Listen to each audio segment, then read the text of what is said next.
How to assemble your exclusive surfboard shoes.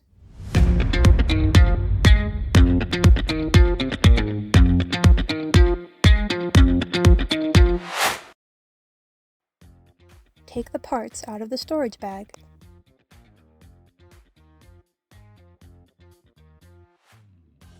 Insert one side of the side rails into the outsole and do the same for the other side.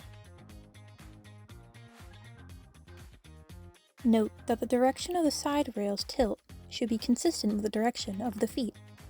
Tear open the Velcro on the shoe strap. Thread the strap through the hole under the side rails.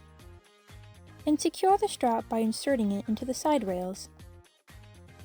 Insert the side rails into the strap and secure them in place using the same steps as the other side. Tighten the Velcro on both sides of the straps. Finally, use a screwdriver to attach the exclusive surfboard shoes to the surfboard.